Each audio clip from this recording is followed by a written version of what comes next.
Good morning, everyone. Praise the Lord sa kanyang mga ginagawang kabutihan at pagpapahayag ng kanyang sarili sa bawat sa atin. December 7.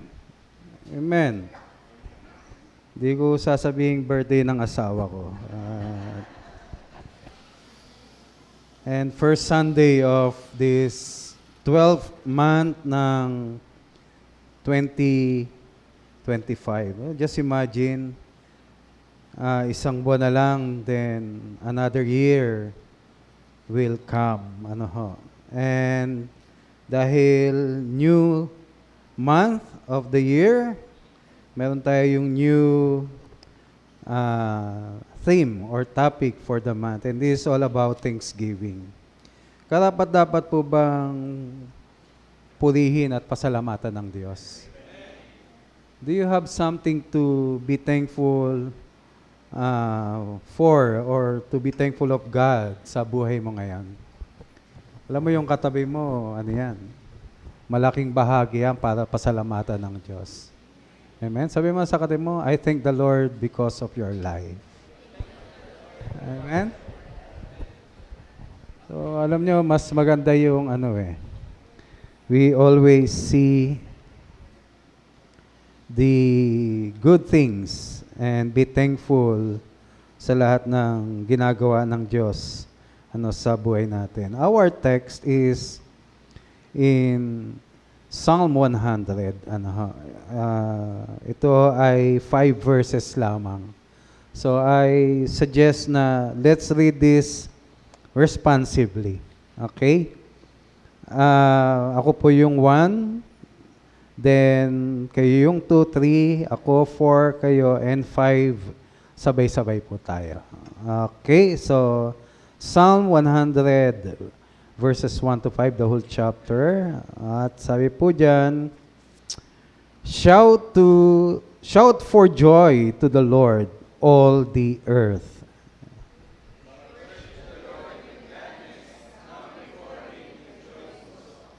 Know that the Lord is God. It is He who made us, and we are His.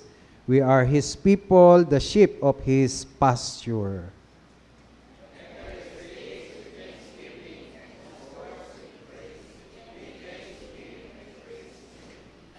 Kumain na ba kayo? May pinagdadaanan kayo? Alang ang lumbay-lumbay nyo. And everybody, verse 5, 1 to read. For the Lord is good, and His love endures forever.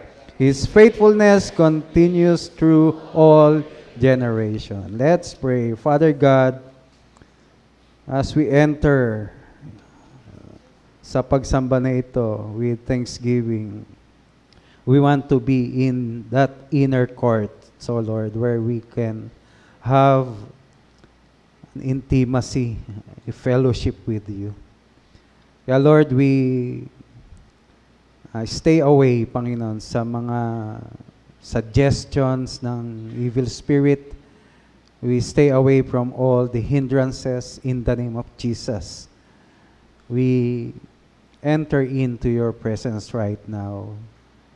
Kaya Lord, surround us with your glory.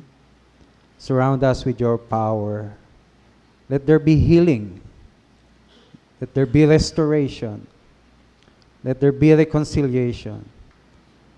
Let the redemptive or redemption that Jesus Christ has done for us ay magmanifest, Panginoon. We're standing before you by the blood of your Son. And Father God, as we listen to your word, speak, and we will just, Lord, receive your message. And we will obey because your word alone can transform us. Fill this place, O God, with thanksgiving because this is where you design our life, a life of worship. In Jesus' name we pray. Amen. Okay, talking about Thanksgiving.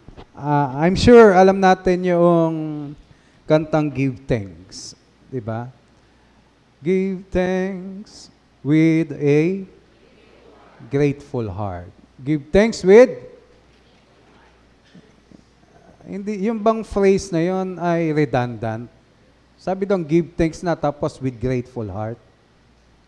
Or it is just giving us a good view kung ano ba talaga yung pagpapasalamat. May nagpapasalamat kasi hindi bukal sa puso eh. Tama ba? Thank you. Di ba? Salamat. Pinahiram ka ng charger. Yung iba nga, hindi na nga nagte-thank you pa eh. Di ba?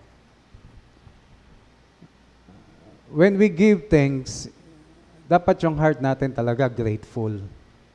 Amen? Amen? Nyo, napakahalaga sa attitude natin yung laging nagpapasalamat. In Psalm chapter 69, verse 30, ito yung mga ilang verses na senior ni Reverend Ann last overnight prayer meeting. Ang sabi po dyan, I will praise God's name in songs and glorify Him with thanksgiving. Giving thanks to God is giving God glory. Amen ba?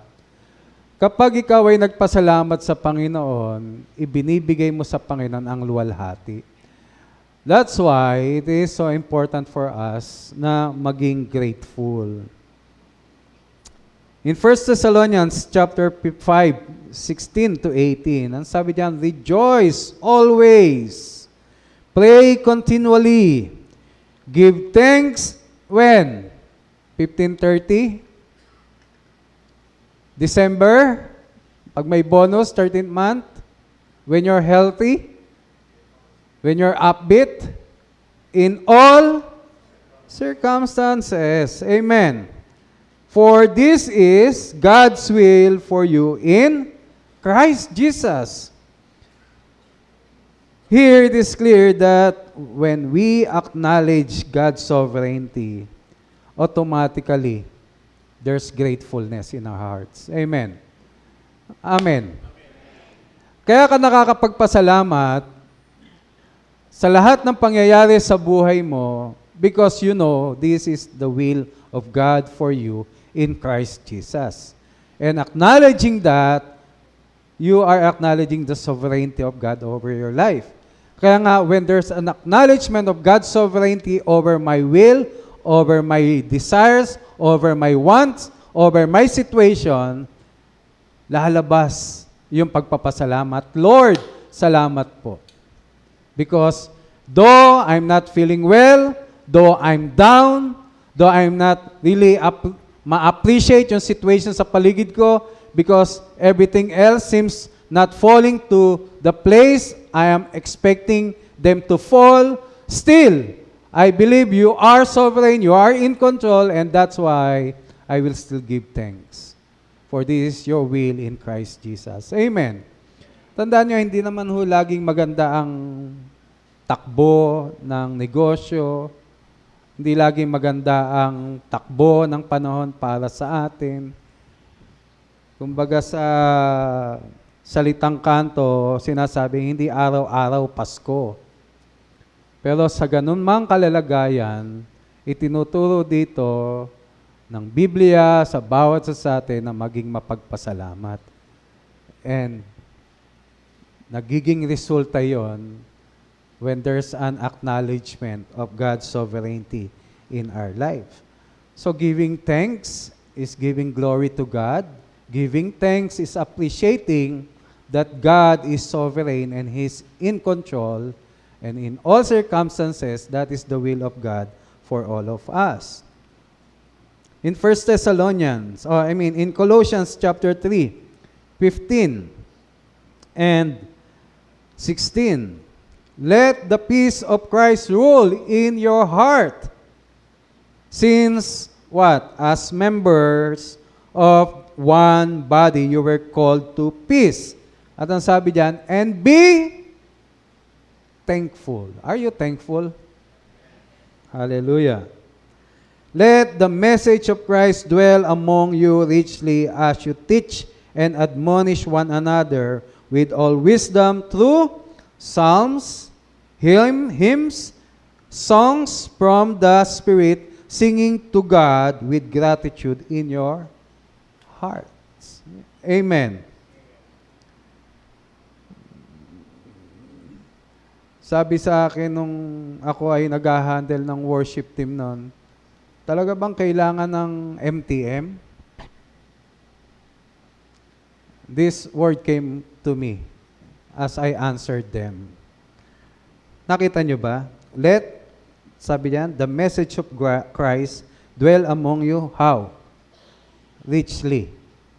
Tama? As you teach and admonish one another with all wisdom through, bago yung psalms, bago yung hymns, bago yung singing, there must have words overflowing richly in your life. Amen. Pero hindi po yan yung topic natin, napasadahan ko lang. At ang sabi po diyan, singing to God with gratitude in your hearts. Always be thankful. At ang sabi po diyan, singing to God with gratitude in your hearts. Amen. So the attitude of the heart matters to God when we sing and worship Him. Amen. Ang importante sa Diyos, yung lagay ng puso mo ngayon. Your heart's condition. Are you grateful today that you are worshiping God? Tanong mo nga sa katabi mo, thankful ka ba na sumasamba ka ngayon sa Panginoon?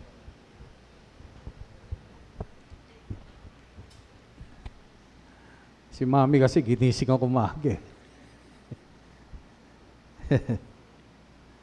With our text this morning, Psalm 100, I will share to you reasons why we give thanks to God. Number one, we give thanks to God because we belong to God. Amen. We are His people. Natandaan niyo, nabasa po natin. We are His people and we are His. Kaya tayo nagpapasalamat sa Diyos because we belong to Him. And hindi natin to ma-appreciate, okay, apart from the covenant lens.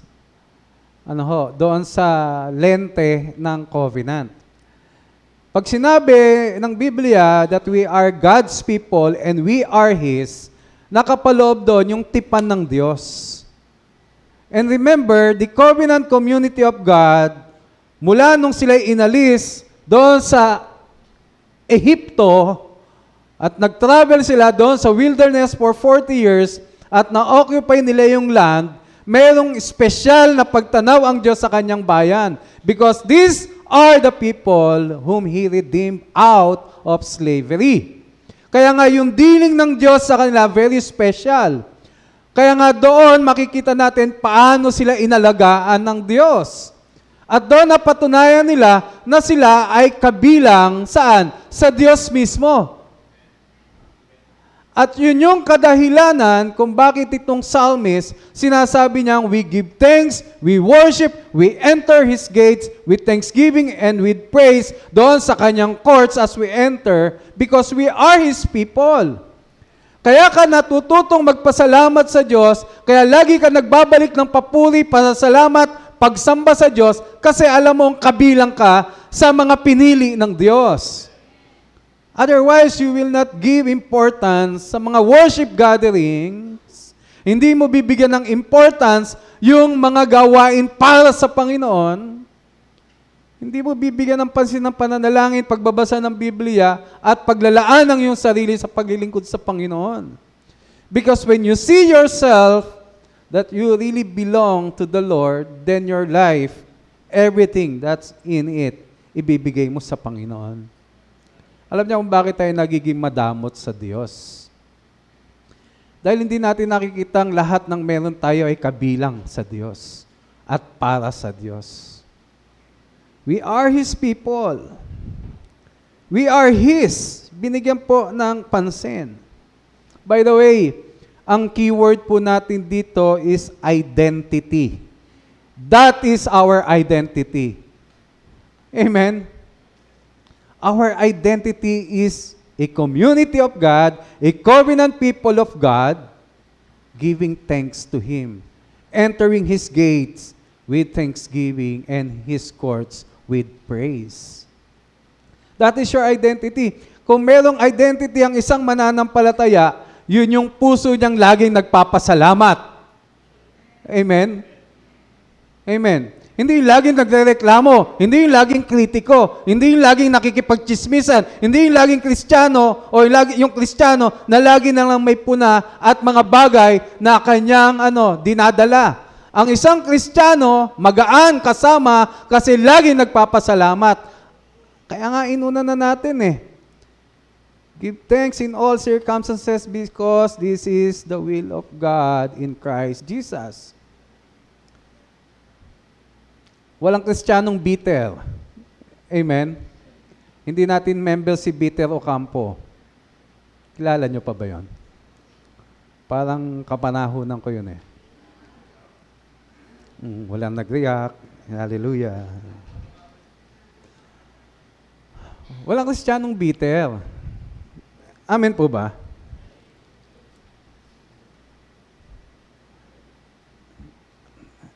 Yan yung opposite ng gratefulness.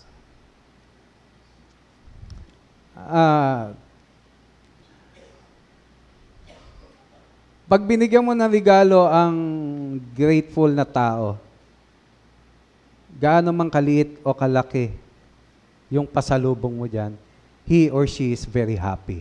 Tama ba? Tama ba?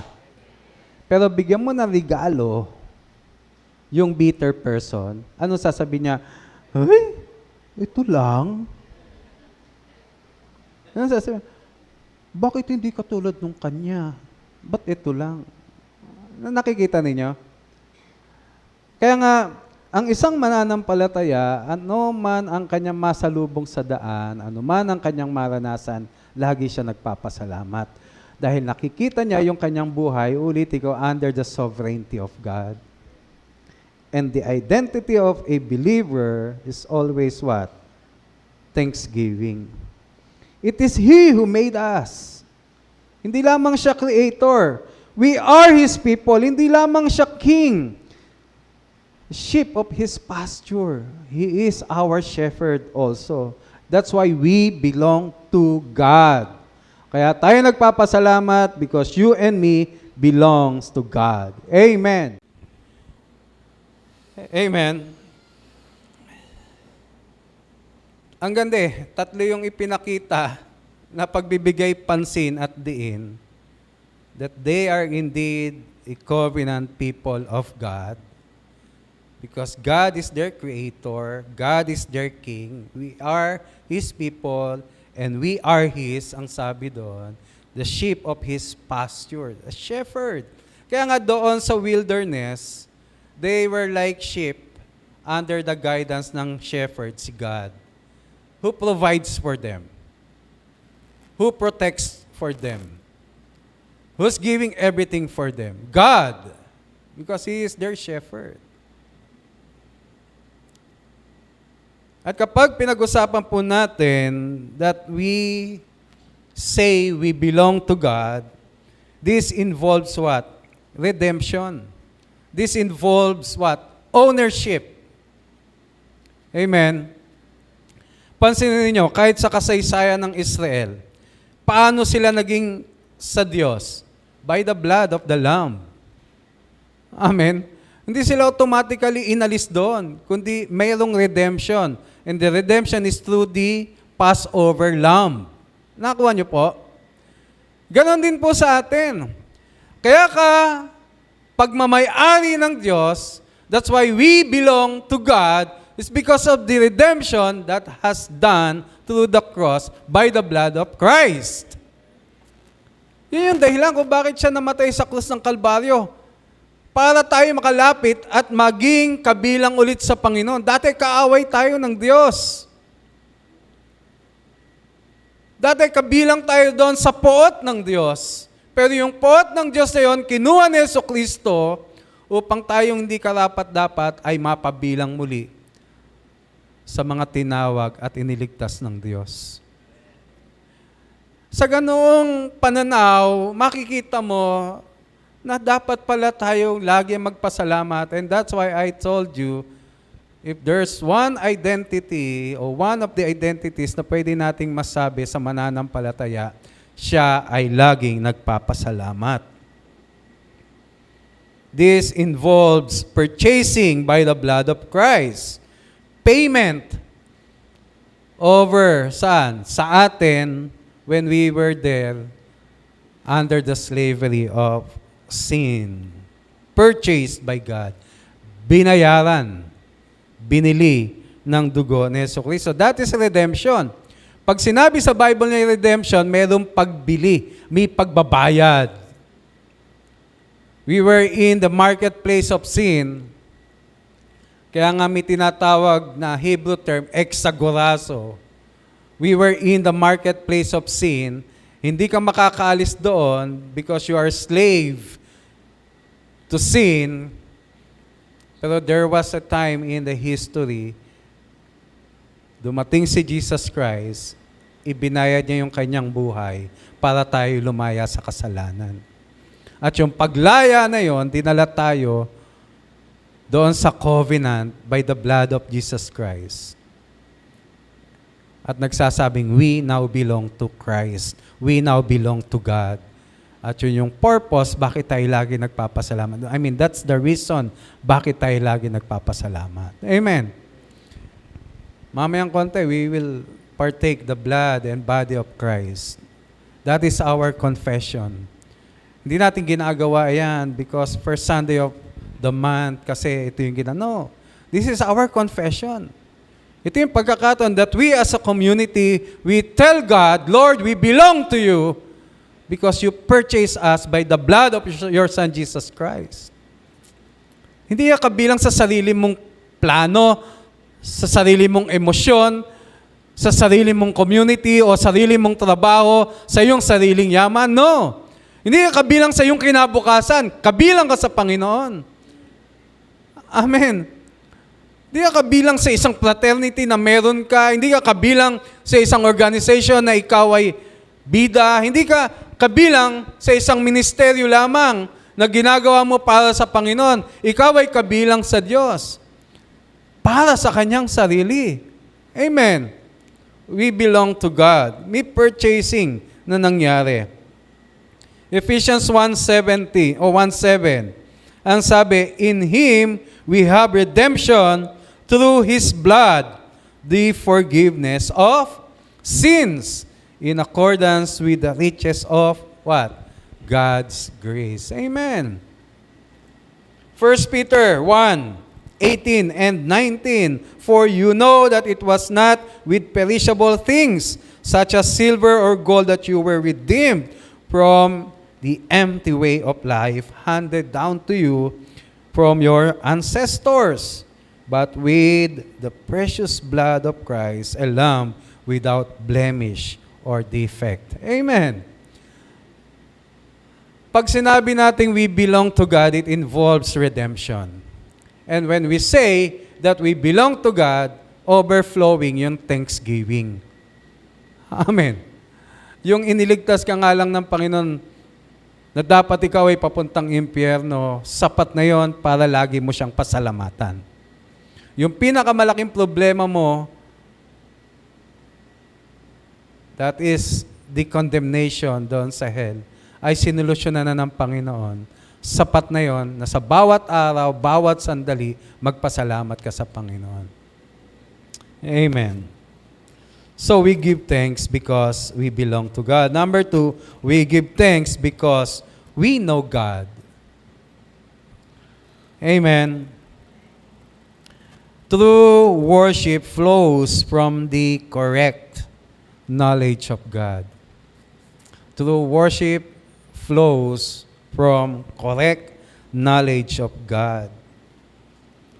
Kung wala kang tamang pagkakilala o tamang kaugnayan sa Panginoon, hindi ka magkakaroon ng tamang pagsamba. We cannot worship what we do not know. Amen ba? Kaya alam ninyo, importante po yung mga doctrinal issues. Importante po yung mga doctrinal teachings. There's Yahweh, there's Jesus, no other name. Amen po ba? Importante yon that we receive Christ in our life, that He did redemption for us, mayroong glorification sa Kanya, that we are justified in Him. Importante yon. Na ikaw ay tinawag ng Panginoon, ikaw ay pinili ng Panginoon, mga basic doctrines, mga malalalim na doktrina, napakahalaga noon. Napakahalaga din ng MTM. Kasi doon mo siya nakikilala ng lubos, bawat araw. Amen po ba? The reason why we thank the Lord, because we know Him. Hindi ka magpapasalamat sa Diyos na hindi mo kilala. Lalo nang hindi ka sasamba sa Diyos na hindi mo alam. Nadaanan natin ito sa ating MTM, sa Acts chapter 17. Ano sabi ni Paul doon sa mga taga-Athens, sa Greece? Sa aking pagmamasid, sabi niya, napansin ko, ang dami niyong mga ribulto, ang dami niyong idols, ang dami niyong altars na pinagsasacrificean. Pero minapansin ako doong isang altar. Ano nakalagay na inscription? To an unknown God. Alam mo ba't may ganon sila? Sinasabi kasi nila, sa dami ng mga Diyos-Diyosa nila na hinahandugan, sabi nila, baka meron pang Diyos na hindi sila nasasamba.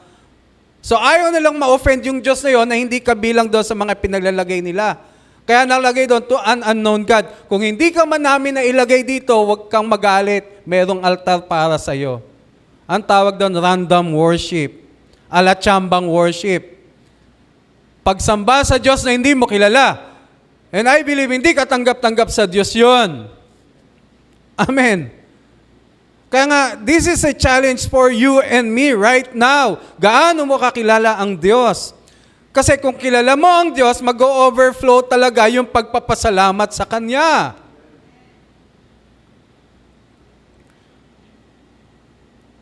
We give thanks because we know God.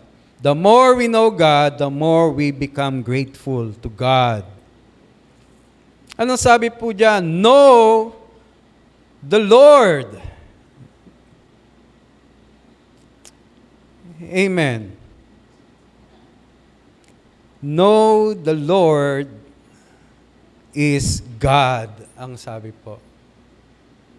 Know the Lord is God. Yung know po dyan is yada. Na ang ibig sabihin, knowledge by experience. You know God because you are experiencing Him. Nakilala mo siya, hindi dahil nabasa o narinig mo lang sa radyo. Nakilala mo ang Diyos, hindi dahil narinig mo sa pulpito. Nakilala mo ang Diyos kasi nararanasan mo. Amen. And you know, that is where transformation begins. When the Word of God that we hear, when the Word of God that we are reading, when the Word of God becomes what? Our life.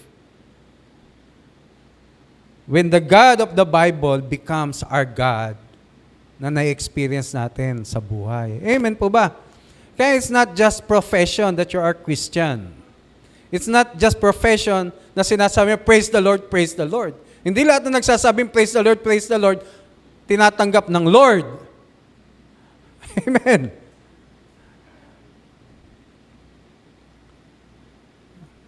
May mga tao nga, bawat kilos, may hallelujah, praise the Lord eh. Di ba?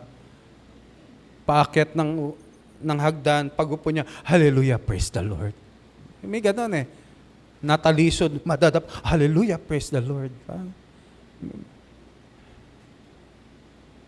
Iihi nga eh, pag-ihi, hallelujah, praise the Lord. Nagiging bukang bibig, pero ang tanong, nararanasan ba? No, the Lord is God, ang sabi. Yada. May magbeshi, sabi niya, Beshi, alam mo, ibang-iba yung pagkakilala ko sa iyo dati. Akala ko talaga masungit ka, supladita ka, akala ko snob ka. Pero naiba yung pananaw ko sa iyo. Hindi ka pala ganon. Nasa lugar pala yung pagsusuplada mo. Nasa lugar pala yung pagiging matare mo. Bakit nag-iiba? Kasi nakita niya, naranasan niya, personal. Tama po ba? Hello? Kaya alam nyo, huwag kayong babase lamang sa mga nakikita. Lalo na sa pananampalataya. Huwag mo sabihing hallelujah, praise the Lord, kung bukang bibig mo lang yan. Kung hindi mo nararanasan yung Lord na yon. Because the truth is, if you really know God, automatic magpapasalamat ka anuman ang kalalagayan mo sa buhay. Kaya nga lagi ko po kayong hinihimok, mag-MTM tayo. Because napakalaking pagkakataon na kung sa bawat araw may salita ka ng Diyos, yung salita ng Diyos na buhay na pumapasok sa puso mo, hindi papayag yon na iparanas niya sa iyo yung katotohanan ng pangako, yung katotohanan ng pangungusap ng Diyos sa iyo. Amen po ba? Amen. Kaya nga tayo lumalago. Kaya nga nagkakaroon ng transformation sa buhay natin. Mga kapatid, we need to be serious about this kasi knowing God in the Bible is experiencing God. That's why I want to quote yung Philippians chapter 3 verse 10. Ang sabi doon ni Paul, I want to know Christ and the power of His resurrection, participating saan? Sa Kanyang sufferings, becoming like Him in His death. Kaya nga yung pinaka-goal natin sa buhay is to be like Christ. And the first step ng knowing God, knowing Christ, is experiencing God and Christ in our life. Amen. Ang keyword natin dito is intimacy. Kung kanina identity, ang keyword natin dito is intimacy. God is inviting you and me into this intimate relationship with Him. Hindi acquaintance. Okay? Sa mga mag-asawa, alam nila ito kung ano yung tunay na intimacy. Kasi amoy pa lang, kilala na nila yung isa't isa. Amen ba? Mga may asawa dyan, sagot. Amen po ba? Oo. Nagpiprito ka nga ng tuyo di ba? Amoy na amoy mo yung... Pero mas matindi yung amoy ng asawa mo. Nakbuksan mo yung pinto, dumating na tatay mo. Hindi nakatingin yon, hindi kumakatok. Oh. Ang point ko is, kahit nga yung pati yung footsteps, yung alam natin kung sa asawa natin yan. That is intimacy. God is inviting you and me sa intimacy. That's why kung titingnan niyo po yung progress nung awit sa verse 4, enter His gates, di ba? Tumigil ba sa gate? And His courts. So mayroong movement from gate to the courts. At doon sa tabernacle, buka na lang po yung gate. Meron pong inner court. At ang inner court divided into two. Yung holy place at saka po yung holy of holies. Hello? So, yung pong motion, yung movement na yon is not just you receive Christ in your heart. It is telling you and me, encouraging you and me to be intimate. Pumasok tayo doon sa courts where doon sa inner place, wala pong audience doon. Walang tao doon. Doon po sa gates, marami kang masalubong. Naandoon yung mga Levites, mga priests na nagpe-perform ng mga handog. Pero pag pumasok ka na doon sa inner court, no one is there. Actually, there's no light coming in doon sa lugar yan. Ang liwanag lang doon, yung galing doon sa lampstand. Yung tanglaw doon, yung lamang. Wala nang iba. Wala kang audience doon. Ang Panginoon lamang. Hello? Kaya nga ang tunay na Christianity is not in front of people. Ang tunay na Christianity is you and God, you and the Lord Jesus Christ, you and the Holy Spirit. Merong fellowship. You walk with the Holy Spirit. Siya lang yung liwanag mo sa buhay. Kaya nga ito yung punto ng buhay mo na walang pumapalakpak sa iyo, walang nag-a-appreciate sa iyo, walang tao na pwedeng lumapit sa iyo, kundi ikaw lang at Panginoon sapat na para sa iyo. You do not need any audiences sa buhay mo. At kapag ka dumating ka sa ganung punto, I will tell you, ang pagpapasalamat bukal at totoo, automatic lalabas sa labi mo. Amen. Ito yung mga panahon na hindi mo kailangan ng palakpak ng tao. Hindi mo kailangan ang sino man. Mas mahalaga sa iyo ang presensya ng Panginoon. Yan nga, ito yung mga panahon, walang mag-encourage sa iyo, but you know God is there to encourage you.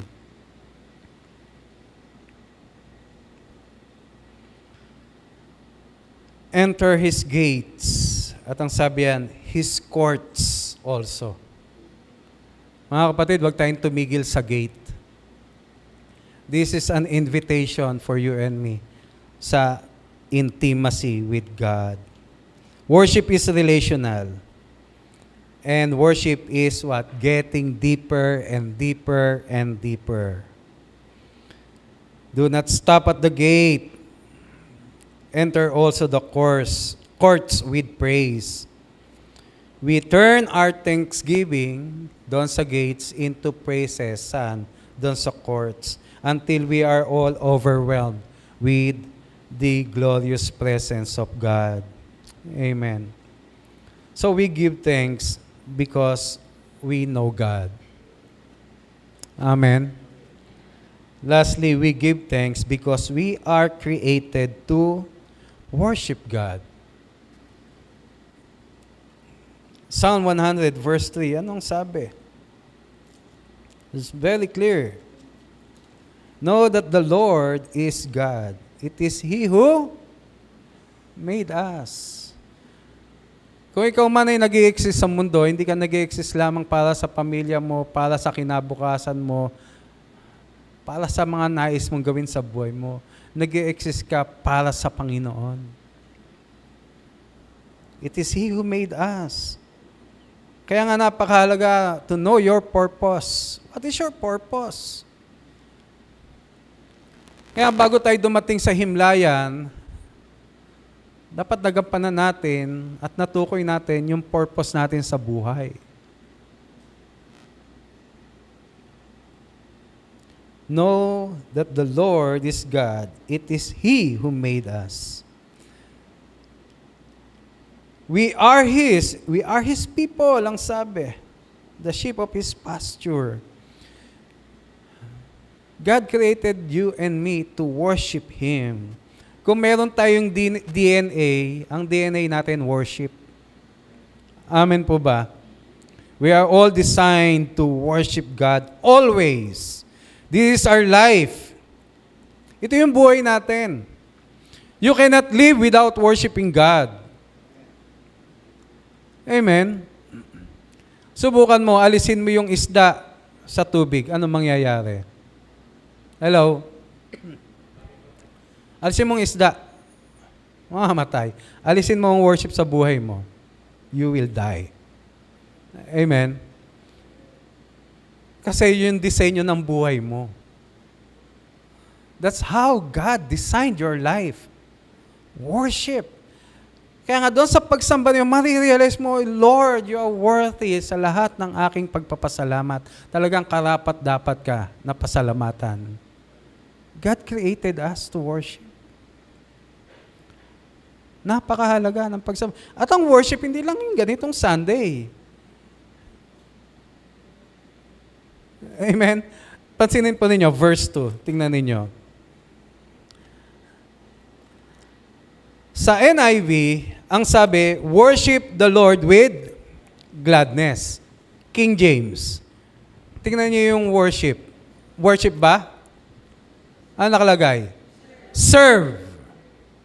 Kasi sa Hebrew, okay, hindi mapaghiwalay yung worship at saka yung service. So, to make it simpler, para sa bawat isa sa atin, ano po? Yung ating worship is our service. And our service is also worship. Yung pagsamba na ito, paglilingkod na ito. At doon sa mga practical na buhay na ginagawa natin daily is also a form of worship to Him. Pwedeng ikaw ay driver, pwedeng ikaw ay karpintero, pwedeng ako ay nasa opisina, pwedeng ikaw ay naandon, gumagawa ng mga sasakyan. That is service. Amen. And that can be a form of worship. Kaya nga tayo mga mananampalataya, anuman larangan, profesyon, anumang karir, ikaw man ay nag-aaral, ikaw man ay housewife, lahat ng ginagawa mong iyan, nasaan yun ng pagsamba, pagkilala, at pag-aalay sa Panginoon. Amen. Colossians chapter 3, verse 17. Ano sabi diyan? And whatever you do, whether in word or deed, do it all. Hallelujah. Tapos meron pang tinuloy, giving thanks to God, the Father through Him. Amen. Kasi sa Hebrew, yung pagsamba, at saka yung practical na pagkilos, paglilingkod man yan sa Diyos, literally, paglilingkod man yan sa kapwa-tao, paglilingkod man yan sa opisina na ginagalawan mo, o sa tahanan na pinaglilingkuran mo ang asawa at mga anak mo, nasaan nyo dapat ng pagsamba? Because that is how God created you and me. Amen. Kaya nga dito makita natin, walang separation na sinasabing secular at saka ng spiritual. Once you are born again, kahit yung mga practical na ginagawa mo, pwede mong gawing anyo ng pagsamba para sa Panginoon. Amen. Kaya kung ikaw ay karpintero, bago mo hawakan yung tools, you pray, Lord, itong pagbibuild ko ng house na ito, this is for you. This is for your glory. Hindi man akin itong bahay na ito, pero sa aking output, it's for you. Amen. Ikaw ay manggagawa. Ano man ang iyong tungkulin, sa opisina, sa pabrika, bago mo gampanan yon, you pray. And you offer it to the Lord. Kasi yung handog natin sa Panginoon. And that is acknowledgement that God created us to worship Him. 1 Corinthians 10:31, anong sabi niya? Whether you eat or drink or whatever you do, do it for the glory of God. Amen. Yan nga, kakain na lang at saka iinom eh. Isa sa pinaka-convenienting gawin ng tao. Pero sa bagay na gagawin mo yan, luwalatiin mo ang Diyos. Do you still pray before you eat? Paano kayo mag-pray? Iba, nagmamadali eh. Lalo na sa public place, ang bilis mag-pray. Sa sobrang pagmamadali, nagkakabalu-baluktot na. Thank you, food, for this, Lord. Sabi niya. Huwag lang makikita na whether you eat or drink, do it for the glory of God. Or whatever you do, ang sabi po. That's why maintindihan natin sinabi ni Paul sa Romans chapter 12, verses 1 and 2. Therefore, I urge you, brothers and sisters, in view of God's mercy. In view of God's mercy. We offer our bodies as living sacrifices, not in view of our own good or our own merits. Amen? Or out of our talents or abilities. In view of God's mercies. Kaya nga kung ikaw man ay naglilingkod sa Panginoon, nag-aalay ng iyong sarili sa Panginoon, hindi dahil may kakayahan ka, kundi nakita mo yung biyaya ng Diyos sa buhay mo.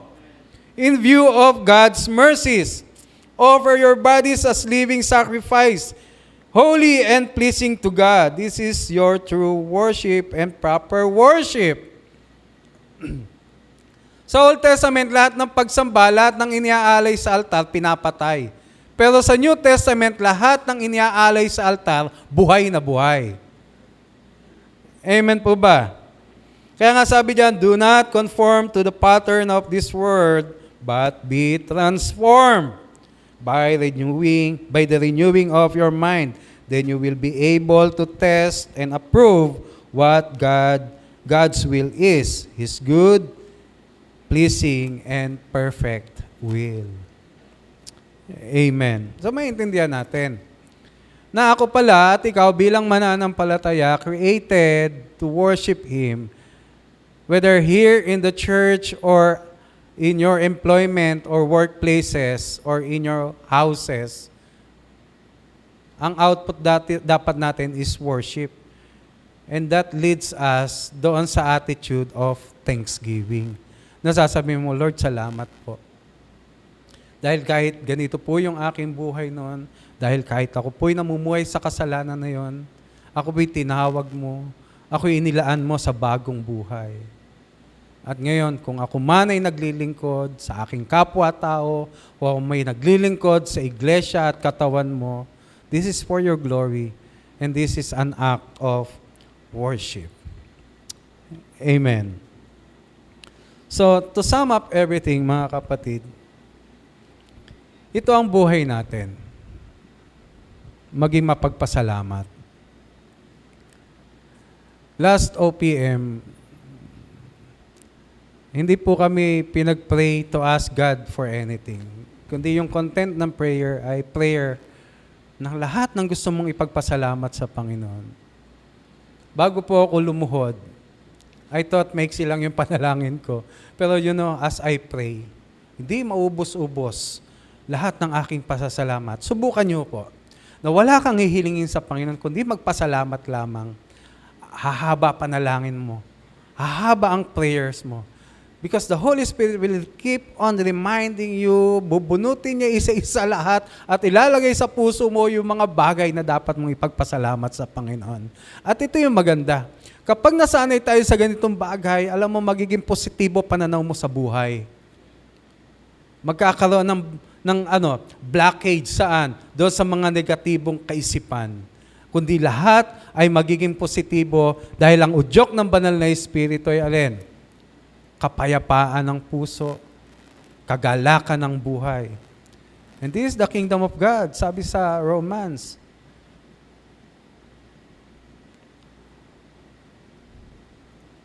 Joy in the Holy Spirit, ang sabi. Sabi ni Jesus Christ, ang kingdom of God ay hindi yung sinasabing parating na, o naandito, naandon. Hindi, ang sabi ni Jesus Christ, for the kingdom of God is within you.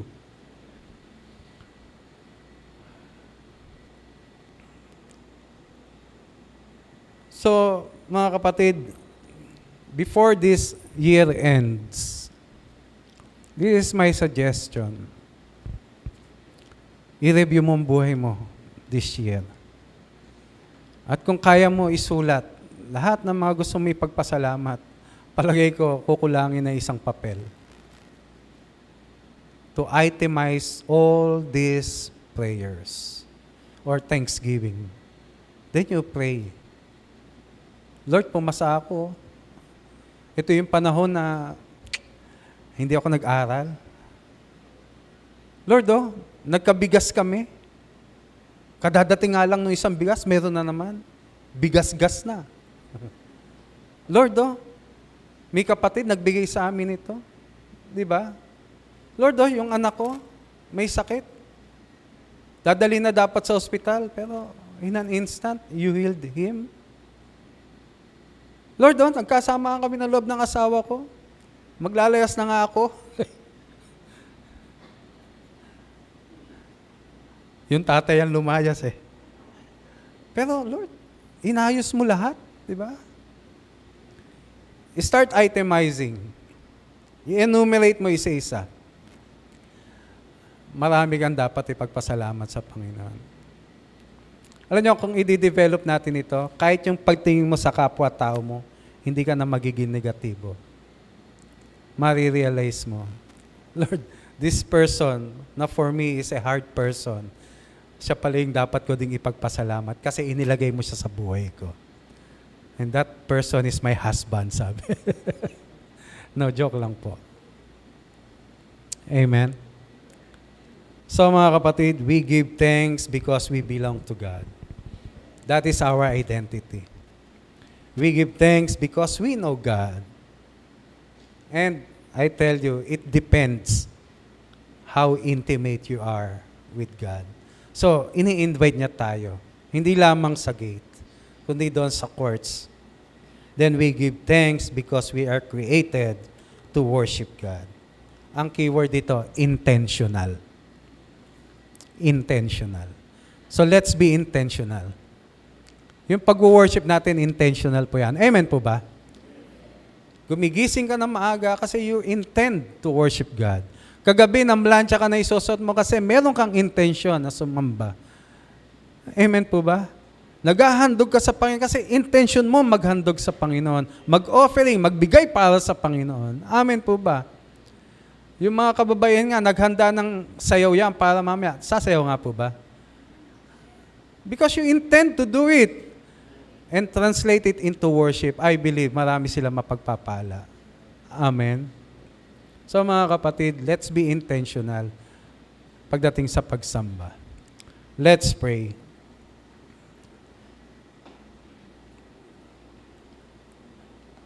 Yes, let's bow down our heads and let's pray.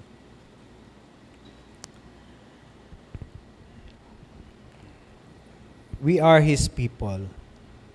We are His, ang sabi.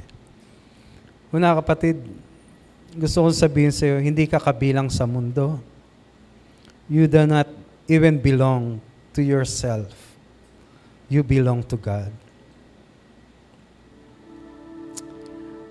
That is our identity.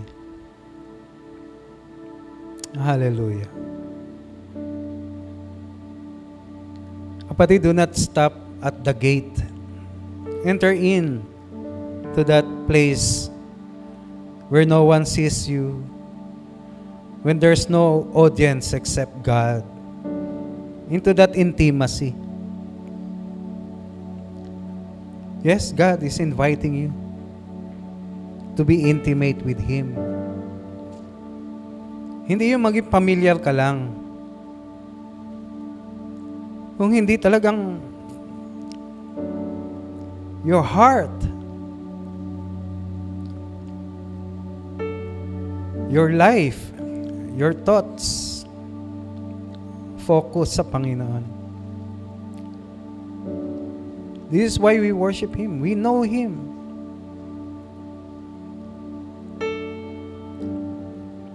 Lalo natin siya nakikilala ng lubusan.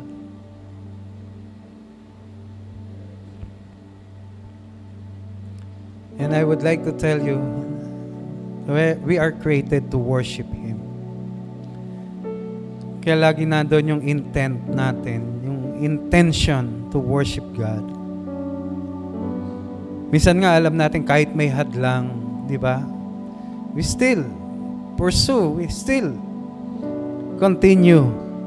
Kahit maraming naghahadlang sa atin. Kasi alam natin we cannot deny. May malakas na udyok sa ating puso to worship God. Katamaran, di ba? Mga kasalanan, mga hadlang na ginagawa ng dyablo.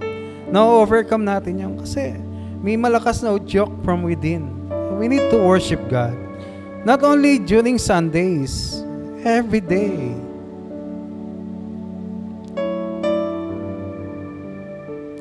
We give thanks to the Lord.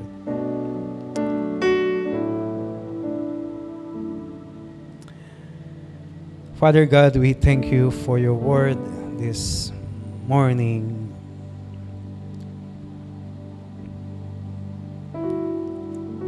Father God, thank you dahil mas pipiliin namin magpasalamat lagi.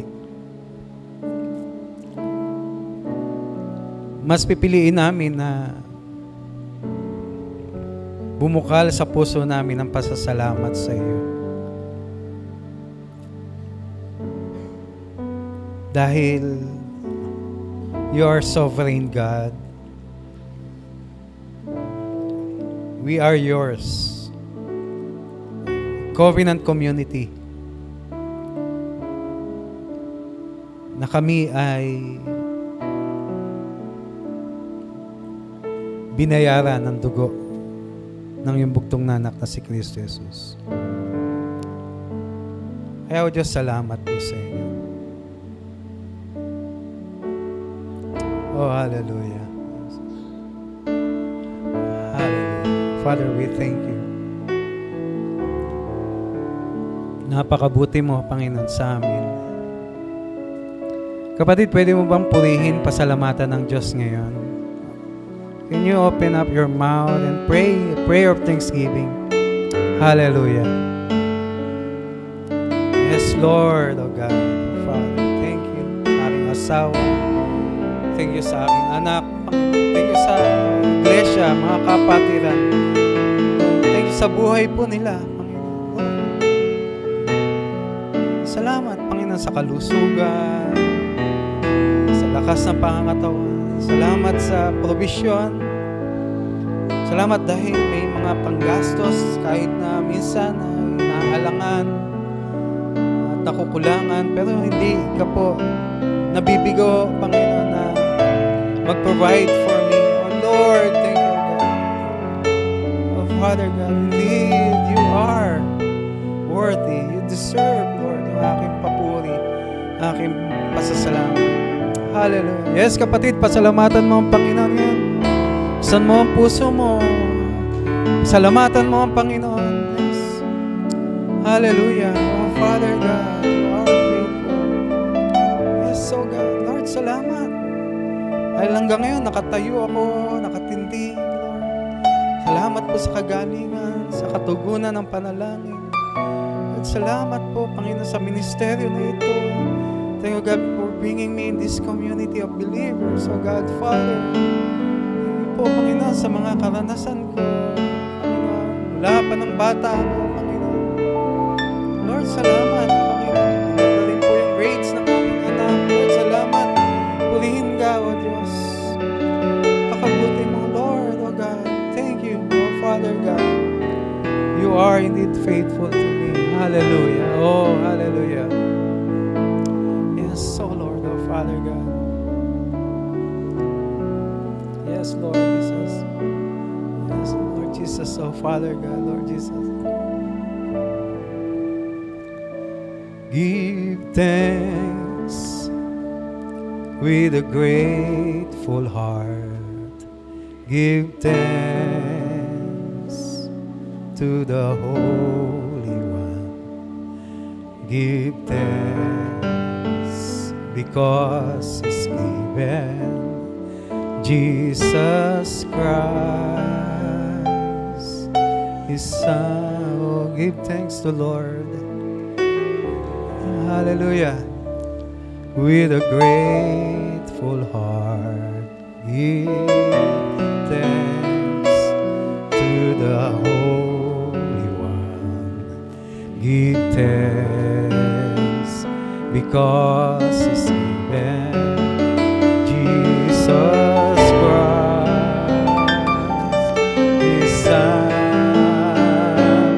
And now let the weak say, I am strong.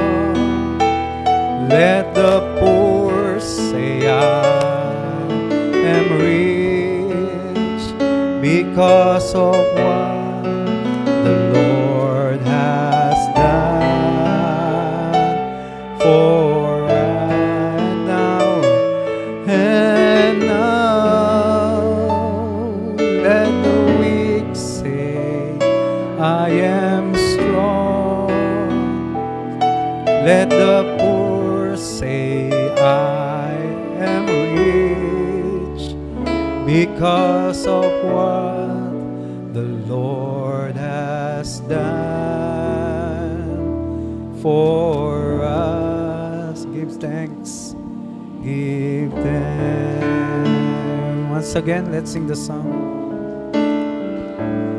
Hallelujah. Give thanks with a grateful heart. thanks to the Holy One.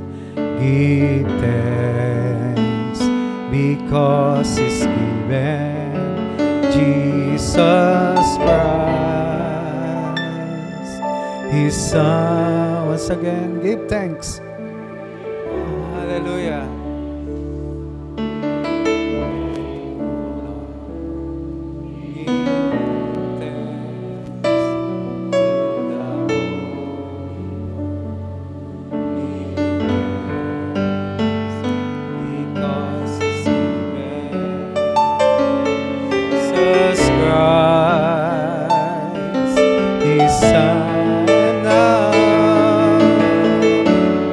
Hallelujah.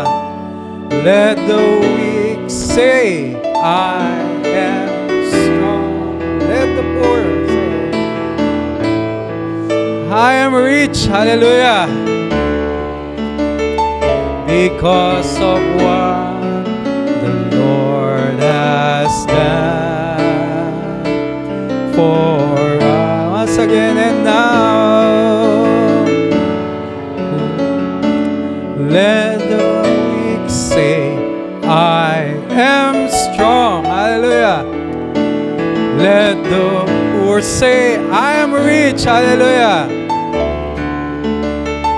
Because of what the Lord has done for us. Give them. There's no question that we're thankful to God dahil binili at binayaran tayo ng kanyang dugo. Amen po ba? Pero this is one question that I would like to tell you. Aren't you thankful that you belong into this community? Thankful ba kayo sa mga kapatiran natin? Siguro this is the time to be thankful sa isa't isa. Tayo tayong lahat na.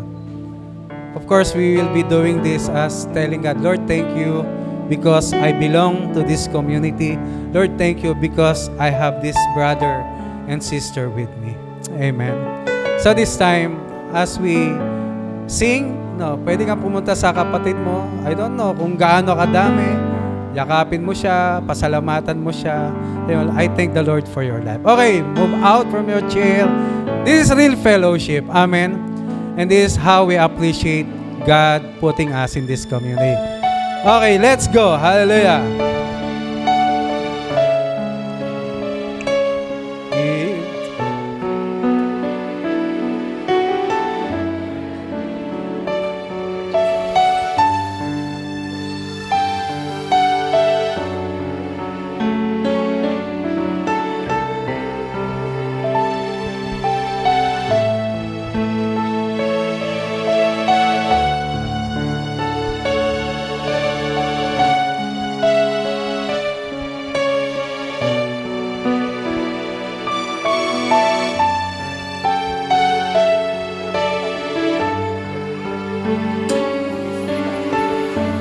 Hallelujah. Yes. Give thanks. Yes, hallelujah. Grateful.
Hallelujah.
Thank you, RH.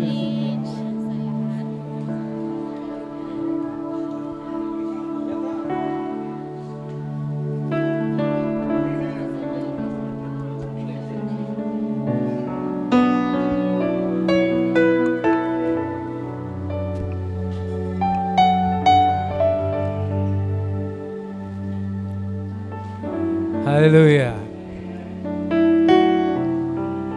That's why,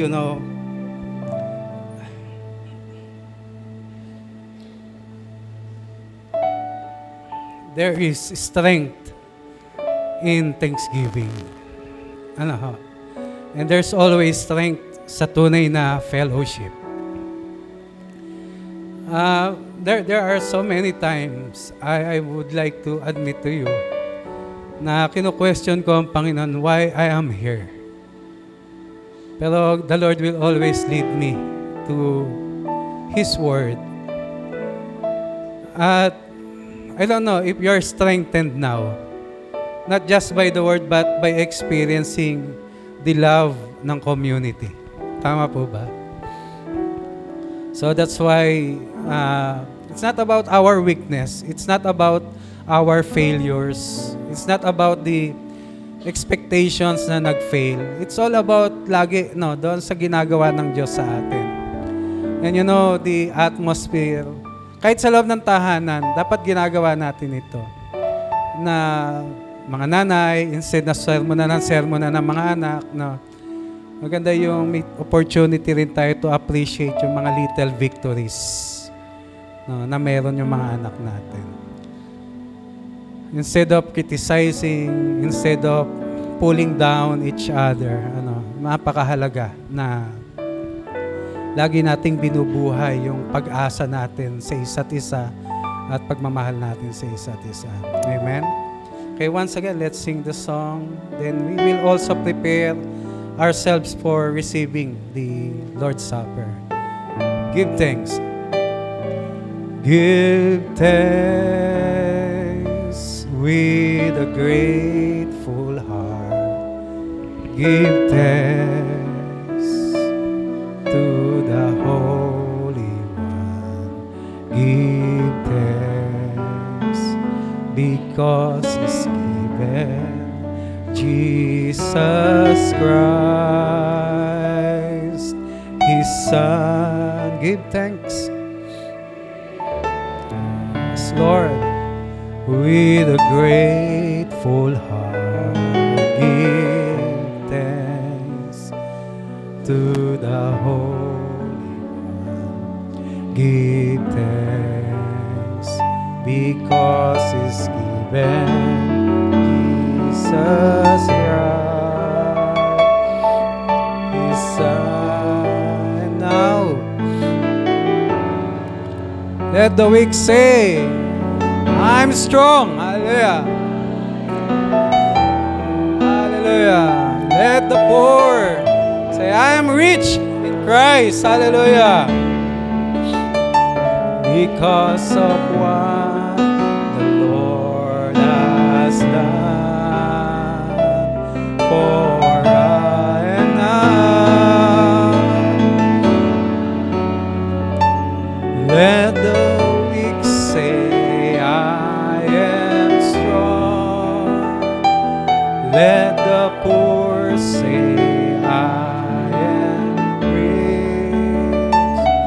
because of what the Lord has done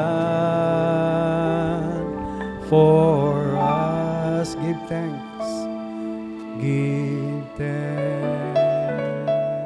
Upo na po ang bawat isa and I'm calling